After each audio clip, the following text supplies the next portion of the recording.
The Douglas Coleman Show is made possible with support from Seth David Radwell, a recent guest on the program and author of American Schism, How the Two Enlightenments Hold the Secret to Healing Our Nation, released this past July. As Publishers Weekly writes in its recent glowing book life review of American Schism, business executive Radwell's epic debut examines the historical influences that have led to what he sees as the collapse of politics in the United States. Seth Radwell makes the case that the current chasm between the American right and left can be traced back to the 18th century's Age of Enlightenment and the basic tenets of liberty, equality, and reason. American Schism provides a historical perspective that can help us fight today's unreason with reason and bridge current-day divides. American Schism by Seth David Radwell is available at Amazon, Barnes & Noble, and wherever books are sold. For more information, go to AmericanSchismBook.com. It's time for the Douglas Coleman Show. Mr. Smooth and Savvy is joined by guests from all walks of life, from the entertainment industry to authors to political and social commentators, the famous and not so famous, the controversial and the light and fluffy. We have it all. Now, here's Douglas Coleman.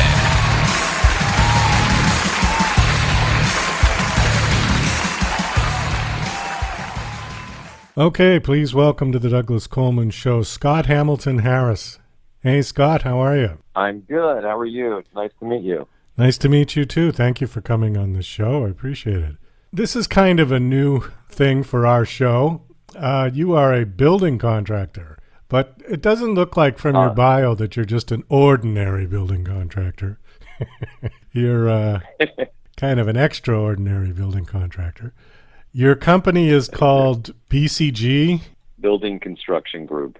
Okay, Building Construction Group. I guess right off the bat, my first question is, what makes you different than all the other millions of building contractors that are out there? Well, I guess this may start with my two parents that made me a little different because I can't take all the credit for it. But, you know, look, I started out doing all of the trades and realizing that, you know, from my perspective, if you're making something, it just feels like you should be responsible for all our aspects, like an orchestrator. And what's interesting in this field is that they split it up for some reason where you have teams, right? You have the building contractor, you have the architect, the interior designer, the structural engineers. And so if you don't have a cohesive understanding and haven't practiced all of the trades prior, you know, you more or less just fall into the lane of just doing what you're told to do. And it limits the ability to kind of work as a team and offer suggestions when there's a challenge that comes up that maybe somebody else didn't think of, and allows me to think about things from that perspective, not just as a contractor who's looking to, you know, line my pockets with much money as I can, which not saying everybody is, but, you know, construction is a business, right? Certainly. So if I were to come to you and say, okay, I want to build a house, I have this piece of property, are you going to do the whole thing and give me one price based on what I want? Or are you going to farm out to other people? You know, we are forced to farm it out to everything, but what we do is we try to work with the team to figure out the entire price before we start. And we'll do some initial projections to give it a sense of what all of the different teams cost, because a lot of it that's a big part of it, right? Is you don't have a contractor and architect that's really telling you what the cost is. Like a lot of times somebody meets an architect and says, hey, I want a house. Hey, great, here's the house. Now let's go figure out how much it costs. Oh, well, I can't afford that. Well, let's see what we can do. Let's take this and this off. And then, right, you're just pedaling backwards that time. Yeah. Or if you start off with the contractor, he's going to lead you down perhaps the way where it's the fastest, most profitable way for him. Let's build it this way. And so it really is a good idea to get a better understanding of the whole price, because otherwise it's like, look, it's just simple. If I'm going on a road trip and I don't know how much gas I have and where I'm going yet, good luck getting there without everybody being frustrated. Right? Well, it's a good point. I mean, typically, now correct me if I'm wrong, but typically it's priced by the square foot. Square foot pricing is a general analysis tool that you can use in the beginning, and it can be highly inaccurate as well, because it's really a double-edged sword. And I'll tell you, for the reason being that people shouldn't be looking at just square foot pricing is, for example, if I'm doing a kitchen, the kitchen can be, maybe it's $1,200 a square foot. The garage might be $150 a square foot. And so when you're working with the law of averages, it kind of works when you have a medium-sized house, but there's certain costs to doing the construction. So if I'm doing a house that's 2,000 square feet, all the hard costs that you have that are fixed are now spread amongst it, right? If I'm doing a 20,000 square foot house, those are spread out amongst 20,000 square feet. So it's not the best way to do it. And then also the other thing that's where it's challenging is it also has to do with lot size, right? Because within that cost, they're also including the lot. If this is on a smaller lot, it makes sense. I'm just doing a little hardscape, a little lawn, a little this.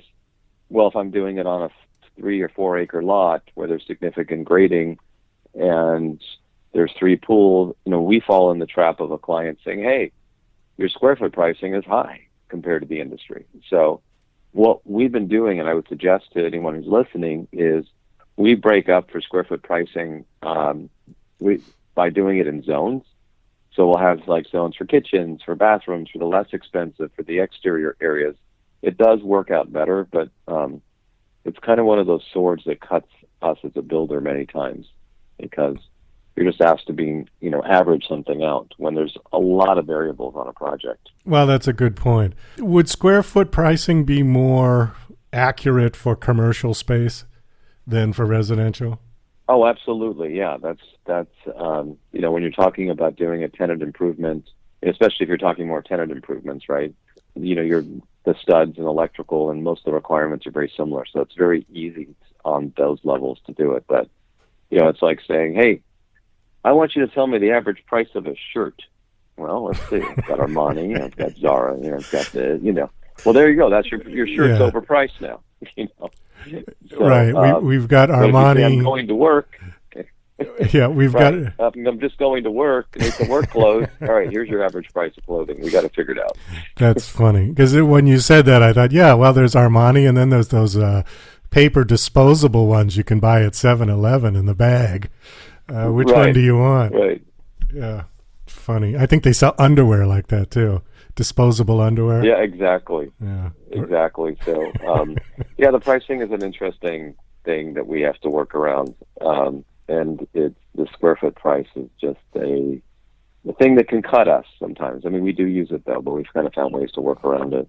I see something on your bio that I have no idea what it is, so maybe you can tell me. LEED Okay. Platinum Certified. What does that mean? Leadership in efficiency and energy design. So that is the United States Green Building Council was created to put forth some parameters and agendas that you would follow. And if you follow them, you get points, right, for each one of the things, the steps that you take. And as you do that process, you can they have silver, I said bronze, silver, gold, platinum, and we did that for Ed Begley Jr., and we probably should have gotten honorable mention too, because we actually went above the platinum level on that. And it's a good system, right? It's something that does a lot of the things that we should be doing anyway. I mean, there was things that were as simple as getting points for the houses within, a mile of a bus stop, so that the residents can just simply walk to a bus without having to take transportation. Have things in there such as we get points for having a place to take your shoes off. This was my favorite, because then you're not tracking dirt into the house with your shoes. That was an easy one. Wow. But then there's other things like using all lumber that's sustainable from sustainable forested areas, and not just the lumber in at the house, but it's also had to be the lumber for the cabinetry, the lumber for the windows that we used, all had to. And so we had to get FSC certification on everything that went in there. And it's really just a set of guidelines if you're going back to school to say, hey, we're going to grade you. We want to see how well you're going to do under this criteria. And it's been productive. There's other agencies that have done it as well, but the United States Green Building Council created this program, and it's been really good at getting people to kind of think differently and set the bar higher. Now, I know California And I think, has... Oh, I'm sorry. Go ahead. I thought you were finished. oh, that's okay. You go ahead. You're more important than I am. Well, no, not really. Not on this show. The guest is always number one. I insist on that. But thank you for saying so. I always am curious about building in California because you guys have a tremendous risk of fire. And we see every year that California always has fires somewhere in the state. It seems to be an annual event. Why would anybody opt to build their house out of lumber, out of timber, out of wood, rather than concrete and steel? Is it that much more expensive? A great question. It depends on when you are looking. I mean, right now with the price increases of wood, we're doing a steel framed house and we're buying the steel framing members for less. All right. So and you think about steel, concrete, and wood, they're all commodities. So the market's going to tend to go towards the most affordable product they can find. And that's where it's really driving it. And, given all of the logging that they're doing, there's a substantial amount of it. It's easier for them to get just to cut something that's already grown than it is to dig something out of the ground and transport it over. So you generally pay less. But I'm not, while I'm somebody who loves the smell of wood and just the use of it, it's interesting through the years that your thoughts change on it, because wood is a biodegradable product. And then on top of it, we layer more biodegradable products. And then the earth is designed to basically break things down that are biodegradable. They do it through fire. It does it through mold. It does it through dry rot. It does it through insects, and it's really, that's a natural force of the earth to just level things that are there. But when you build these products out of build a home that's biodegradable, it's not extraordinarily surprising that your home is filled with mold and dry rot and termites. That's what's supposed to happen. So steel, in many ways is a lot better product than we did at Begley's home. We built it out of steel. We have one now that we're doing as well. Concrete, though, is one of the biggest leading contributors to greenhouse gas. The amount of energy that's put out to crush the materials and to transport all of that weight is significant. So probably not the most, from sustainability perspective, not the best, but, and then if you go to some other parts of the world, it's really the only medium they have and they use it. So I'm a big fan of it. What we did, we found there's this thing called fly ash, which is something that collects in those big chimneys that are when they're burning the coal. And if you ever I don't know if you ever scraped out your fireplace and had that black soot on the inside. Well, I've definitely seen your that. Barbecue. Yeah. So they call that fly ash. It's just the ashes flying around. And you can use that as an alternative to concrete. So if you can put as much as 50% fly ash in the concrete, and it actually gives it more elasticity than it would without it. So there's hybrids to be used as well, and there's new methods to build it. I'm not the biggest fan of how we construct the homes, but I think it's time to finally come up with some new ideas, because you're right, the fire just laid everything down. Like in Malibu, it was devastating to watch. Oh yeah. See what happened. Yeah, and it's not like a one-off thing. I mean, it's every year in California. Yeah. And now there's the huge fire in Tahoe, right? That's going on. Right. Yeah. And it's a life safety issue. I mean, beyond all the other reasons why not to use it, to have a loss of life because you're using something that's so combustible. It's like, I'm going to build my house, out of Christmas trees and see what happens. See what happens on that. The three pigs. Right. Right. Well, exactly. What was that story that, they knew, way back when, but I don't think there's enough regulations that are set forth yet as far as the building materials to really make innovation happen the way it has, that we've seen in things such as the IT world, right, or the internet. I mean, what's transpired over the years is just significant. Yeah, I think there's a design opulence that's built into electronics, and because they're always trying to sell the newest and best thing, so they have to continue to one-up themselves. Where these homes, if you consider, they say sometimes a wood home will last as long as its mortgage. So 30 years or 50 years. By the time you're creating the next set of homes, you don't have that kind of that turnover rate where you're always trying to better it. And I think that's where one of the challenges came into home construction is you just don't have just like cars, right? I mean, look at how significant amount of changes that have come in the car industry, because now they've created it where, every 3 years you're getting a new car. You're forced to do that. And we don't have that in our industry. It's interesting that homes back in the, go way back, they were all built out of stone. And, the cheaper houses were built out of wood.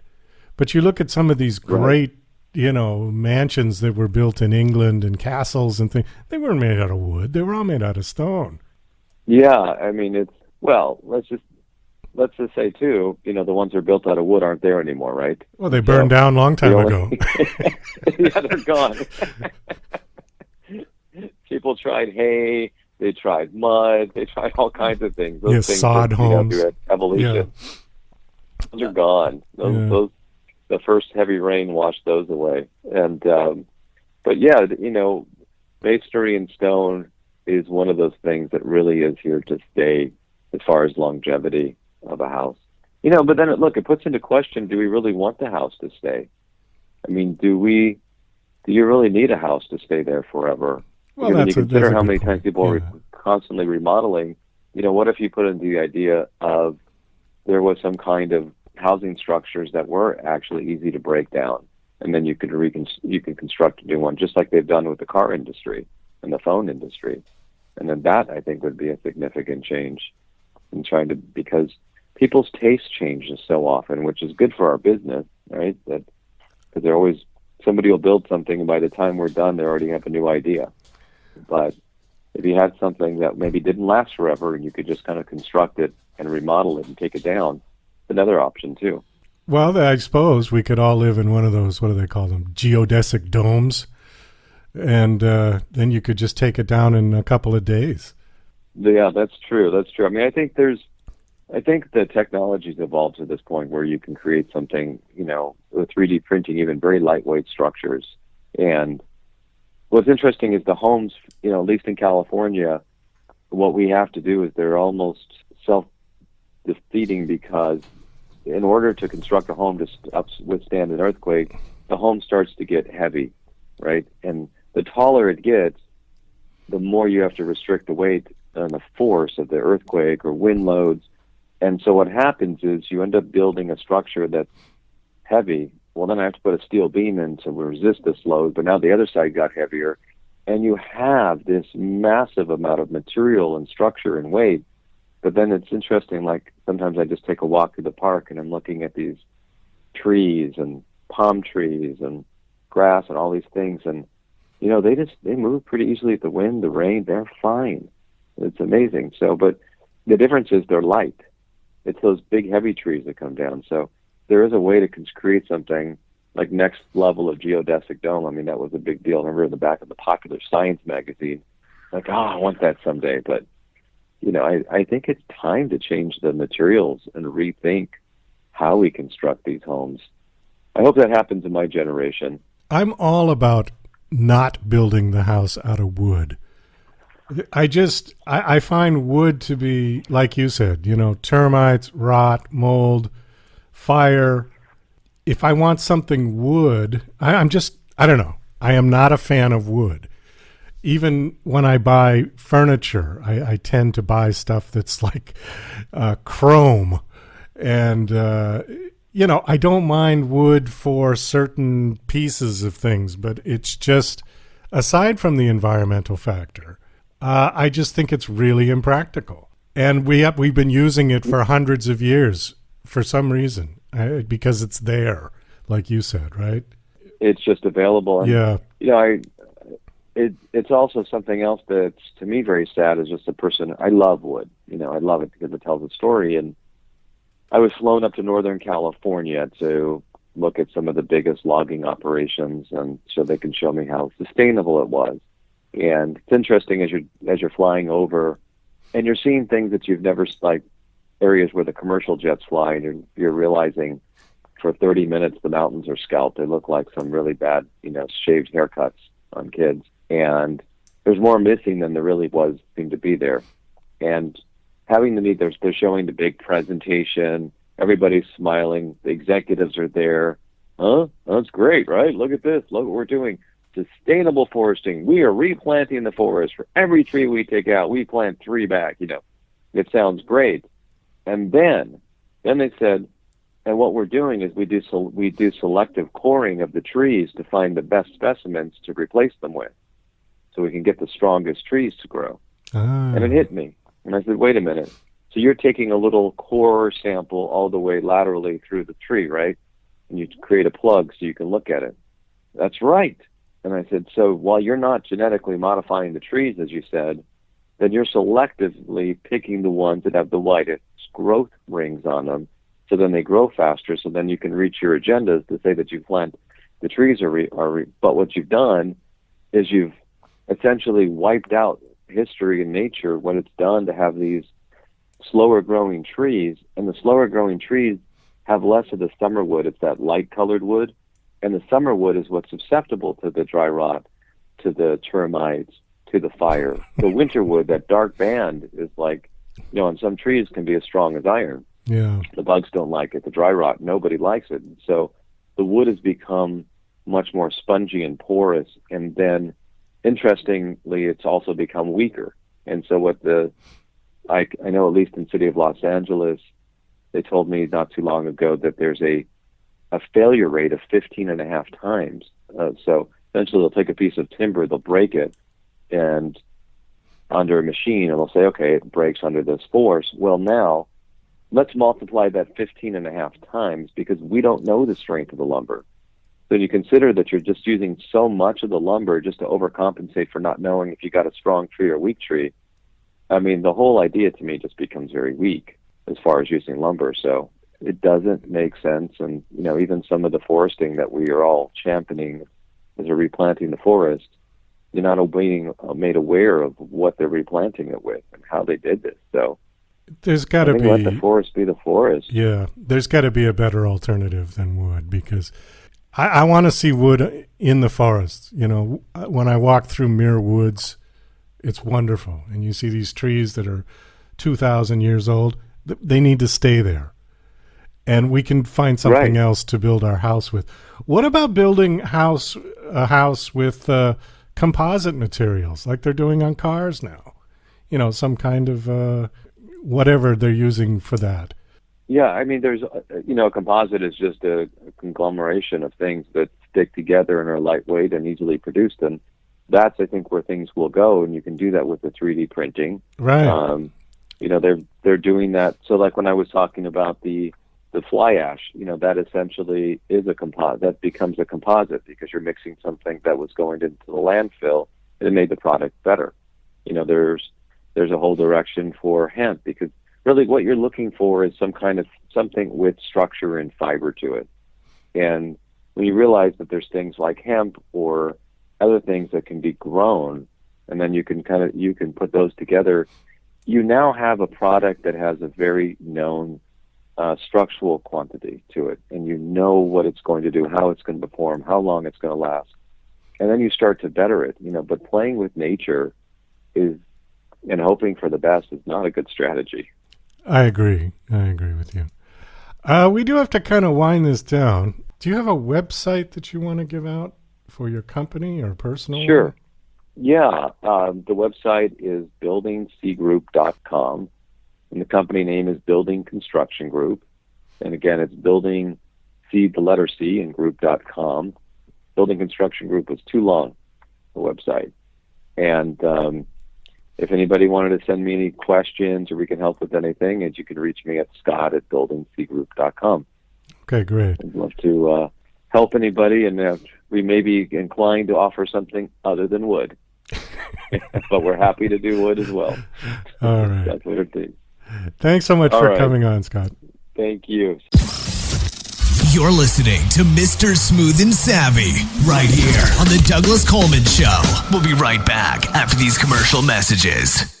Douglas Coleman's Don't Do a Podcast is a dryly humorous rant about Douglas's pet peeve, the unrelenting torrent of podcasts hitting the web on a constant basis. As technology has put podcasting within the reach of anyone, many wholly unqualified people have taken the plunge. This witty polemic tries to persuade them from broadcasting their drivel using Douglas's brand of sarcastic humor. Now on Amazon, only 99 cents.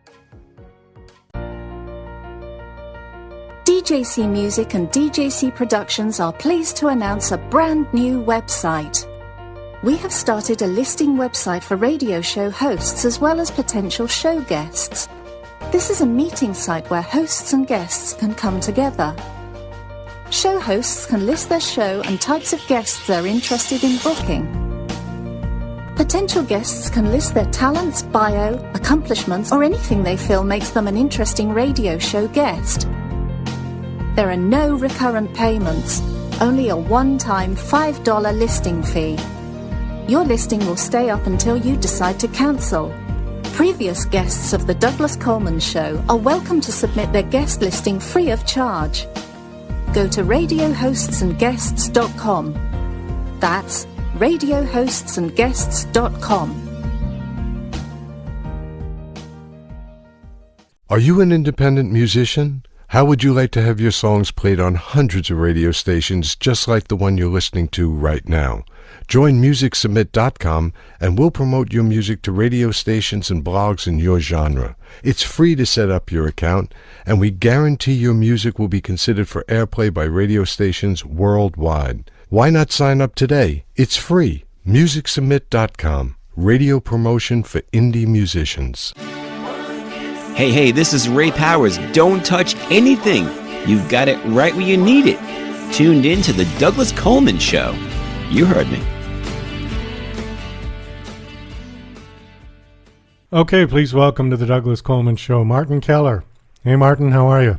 I'm good, Douglas. How you doing? Doing fine, thank you. Thank you for coming on the show. Let's see. You've got a book out called The Space Pen Club, and this is about UFOs, correct? Well, the long subtitle is Close Encounters of the Fifth Kind, UFO Disclosure, Consciousness and Other Mind Zoomers. So the long answer is yes, it is about UFOs, but also those other items, consciousness and the big disclosure word, the D word. Okay.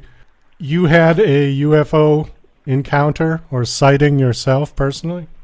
Yeah, as a high school student, I had a couple of sightings twice in the same week with high school friends.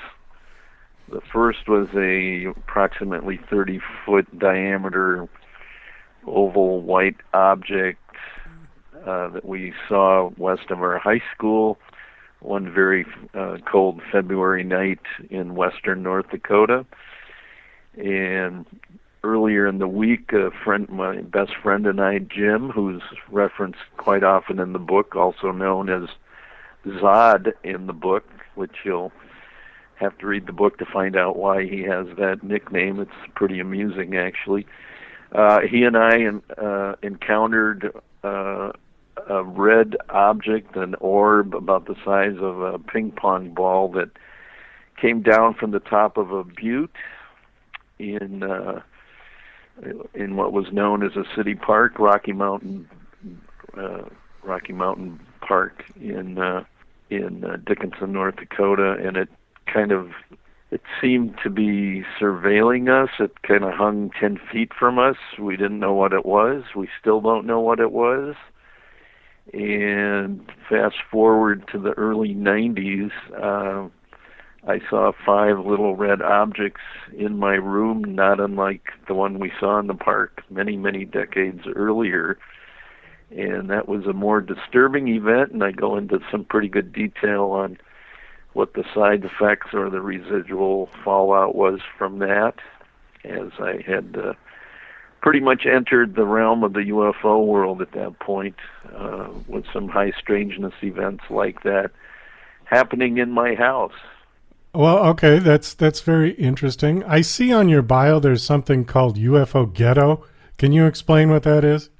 Well, that's a term that Dr. Stephen Greer at CSETI, the Center for the Study of Extraterrestrial Intelligence, often used to describe the UFO landscape, all of the different UFO groups and individuals. I think he used it to separate CSETI from the rest of the traditional UFO researchers and research groups that are out there. I always thought it was kind of a funny term, and I use it pretty expressly in the book. But it really just a euphemism for the UFO community at large, of which CSETI is part of. Do you think the UFO community is gaining credence, generally speaking, with the public, as opposed to, in other words, they're kind of losing the tinfoil hat status and people are taking it a bit more seriously than perhaps they did in the past? I think that's right. The run-up to this government report that landed on June 25th this summer really changed I think the perception among people who haven't really given the UFO issue much thought, or the UFO groups.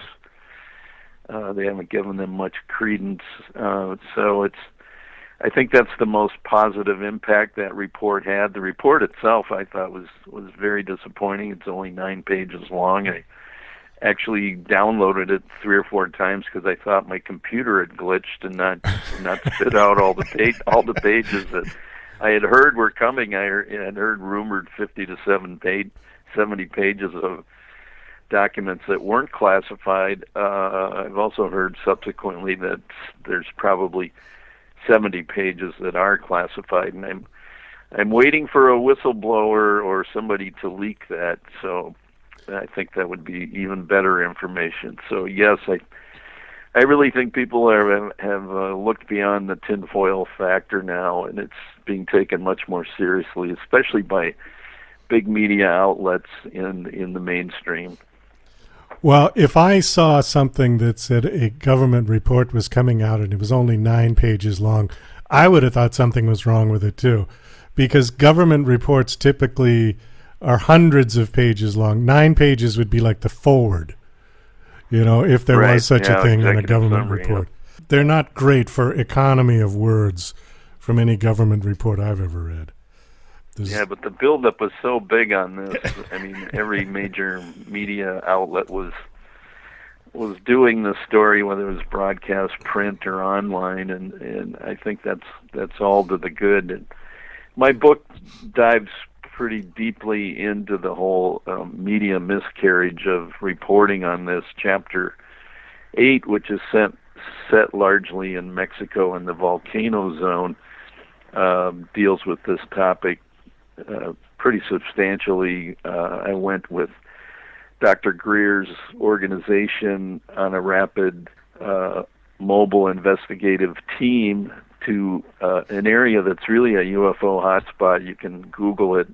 Just Google Mount Popo, P-O-P-O, the second largest volcano in North America. It's very active, but it's also a very active UFO site. Anyway, we were shadowed by a news crew from CBS's show 48 Hours, which was doing a whole hour on the UFO subject. And unfortunately, they did us a great disservice. They made us look like idiots, even though we had seen an object the first night out that they used to open the show, but they didn't provide any context. There had been an ongoing UFO wave in Mexico ever since the solar eclipse, I believe, in the summer of '91.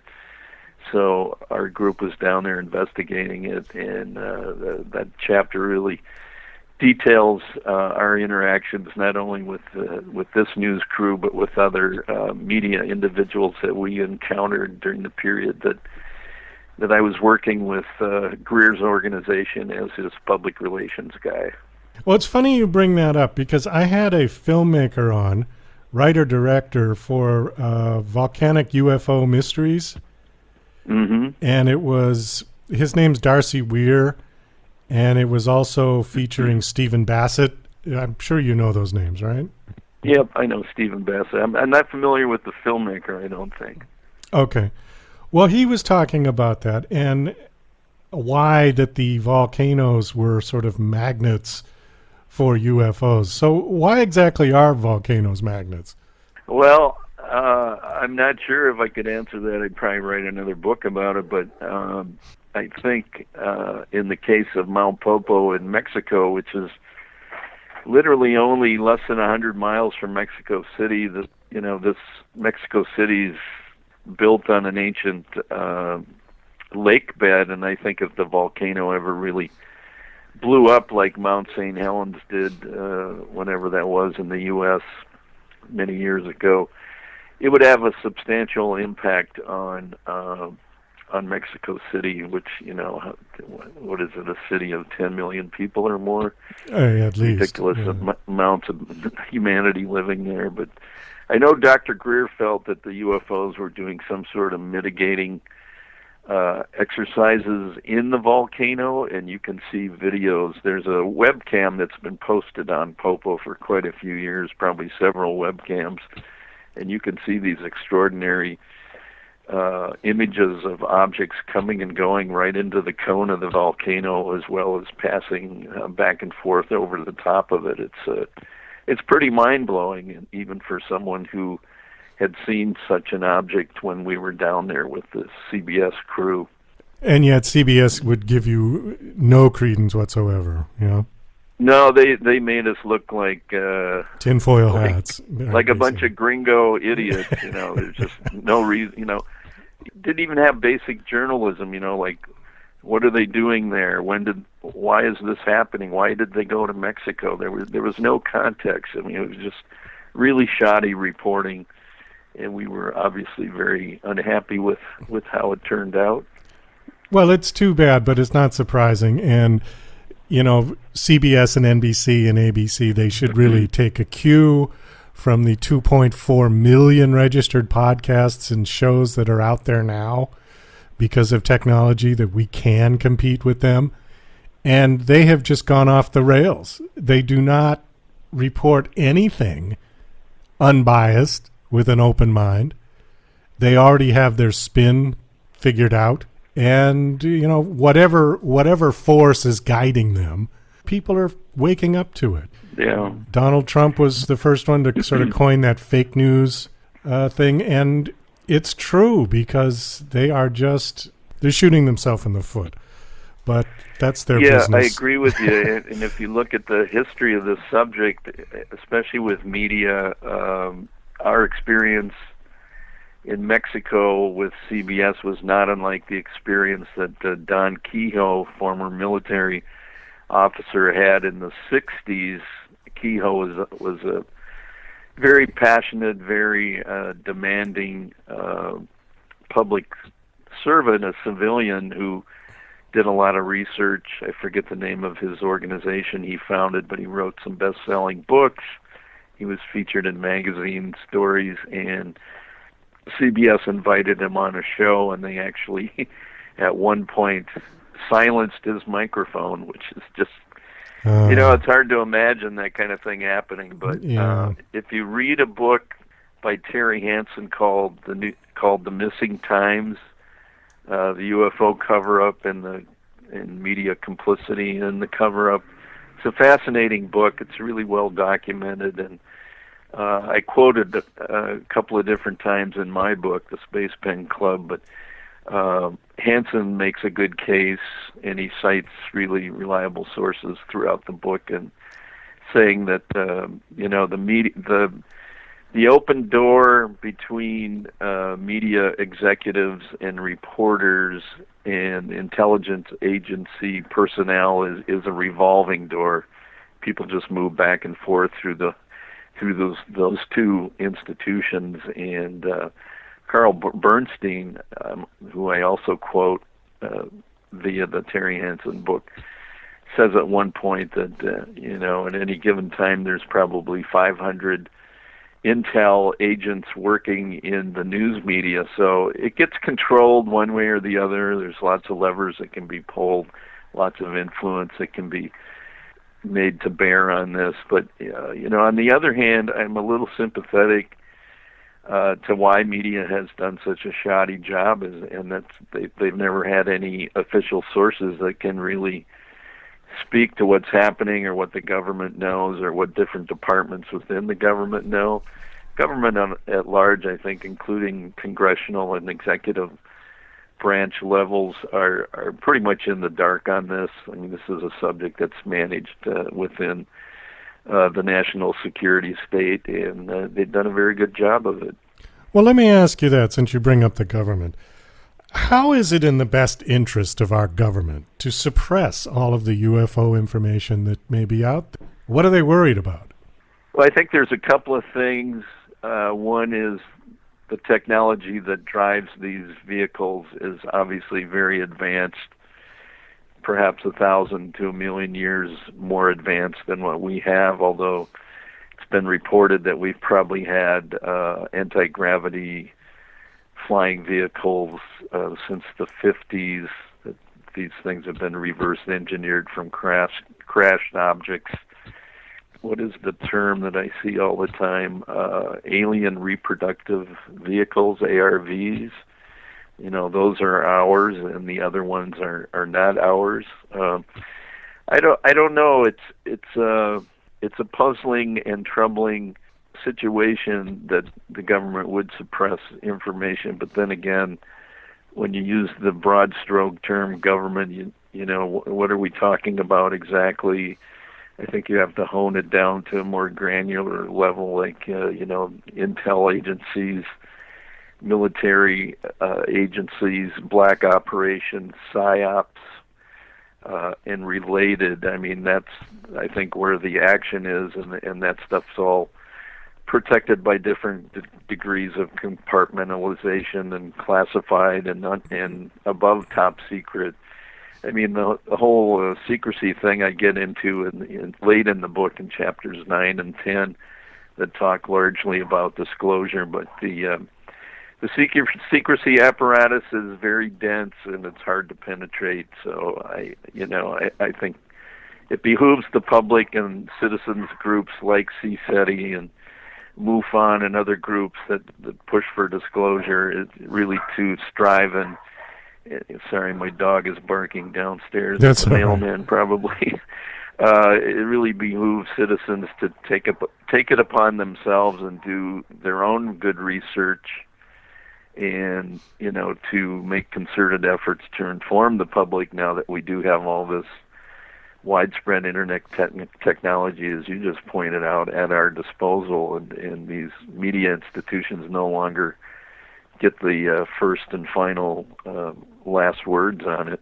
Yeah, they don't control it anymore. That's for sure. No, that's true. The one thing that you brought up that does sort of make sense as to why they would want to suppress the information comes from the military perspective. And that you can just go right back to the Cold War, where the government was very suppressant in, any kind of nuclear secrets, any kind of arms secrets, because they didn't want it to fall into the hands of the Soviet Union. I suppose we could apply that theory to UFO if something landed over here and the government got it, and, the Area 51 kind of conspiracy, and they don't want it to go public because it might fall into the hands of the Chinese, who could reverse engineer it and gain a military advantage. That I could at least rationalize that. Yeah, I think those Cold War fears, I think that's exactly right. But, other countries around the world are dealing with the same issue. UFO sightings and UFO crashes aren't just, they don't just happen in the United States or North America. No, they're everywhere. Yeah, they're everywhere, and recently in the last 10 years there have been occasions where UFO objects have shut down international airports here in Chicago, in England, in Russia, and China. So it's, at some point it becomes an air traffic controller safety issue, with an aerospace commercial aviation issue, safety issue, and there's an organization called NARCAP that deals with that almost exclusively, run by Dr. Richard Haynes, who was a longtime advisor to CSETI, and have some interesting stories about Dr. Haynes and I in the book. It's a pretty good read. He hypnotized me one night in the Arizona desert to explore these 5 little red orbs that I had discussed earlier. That was an interesting experience as well. But yeah, it's a national security issue. The technology involved is rarefied. But at some point, I just think that as Steve Bassett says, the truth embargo needs to end. Steve Bassett, for people who aren't familiar, is the lone UFO ET disclosure guy in Washington. He's a registered lobbyist. And right. That's got to be the loneliest job in D.C. Well, he was, I forget what his exact, Darcy was the director and writer. Stephen Bassett, he was just in it. Okay, so he was one of the stars of the film. Okay. Volcanic UFO Mysteries. And I have not seen the film Steve yet. knows his stuff. Yeah. I'll have to look at that film if it's available online. Yeah, I think it is. This was several months ago that Darcy was on the show, so I'm sure the film is out. Last question, and then we've got to wrap it up. We're going on to the assumption that everything that people are seeing is legitimate and it's not some hallucination. What do the alien life forms want? Why are they coming here? Why are they making their presence sort of known? Well, I think that's a great question, and if I really knew the answer, I'd write a sequel to the Space Paint Club. I guess I need to quote Danny Sheehan here, and for listeners who aren't familiar, Sheehan was a public policy lawyer. He's been involved in some of the biggest cases around public policy, the Karen Silkwood case, Iran-Contra, Pentagon Papers, Wounded Knee. It turns out Dan Sheehan is also has a lifelong interest in this subject and the secrecy. He wrote a classified briefing document for President Carter, who has been very public about his sighting back in the day in the 70s. Sheehan is quoted on a podcast in June, run by Grant Cameron out of Winnipeg, Canada. It's a great podcast. And Sheehan says, if you look at the close encounters between contactees or humans and the ETs, the CE4 cases, the close interactions with these, the messages the ETs always have in these really solidly researched, vetted cases is 2 things. One, you need to get rid of your nuclear weapons because they're not just an immense harm to the planet and yourselves. They're also a destructive force for space, for any other civilizations in space. And number 2, you need to get control of the environmental degradation of the planet because the planet is rapidly collapsing on a number of fronts. So I found that very interesting, and I think if anything, that's the answer as to why they're here and why they often appear around nuclear installations. Like I take a pretty deep dive in my book in chapter 4 about the incursion at a nuclear site in Minot, North Dakota, just 100 miles from where I grew up, and there's a lot of good information on that. And I think since the dawn of the atomic age, they've become more interested in our development of these destructive weapons and the potential impacts they have, not just to us, but to them. Well, that's interesting. And I suppose they would have to be viewing us from a superior position if they have the technology to do what they can do at this point.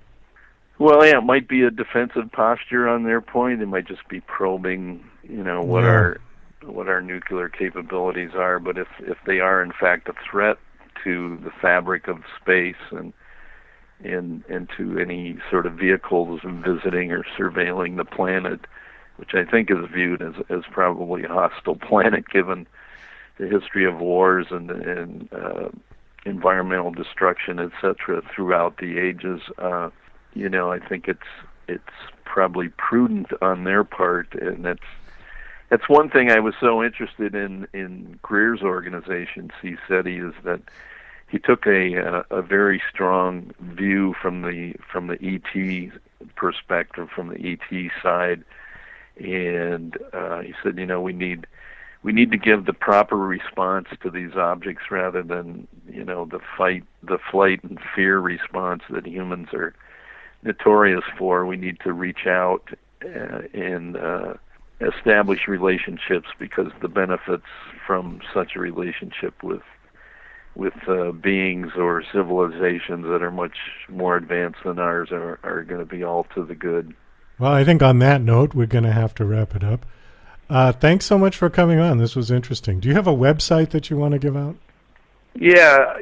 The book's website is thespacepenclub.com, www.thespacepenclub.com. I'm also blogging on that site once a week. Okay. Hopefully, and the blog obviously extends kind of where the book leaves off, and there's been just so much information in the last 6 months that hopefully I can keep readers interested in this informed through the blog. But that's where you can learn more about the book. You can also order directly from Amazon right off that site. Well, Martin, thanks so much for coming on the show. And hey, Douglas, thanks for having me.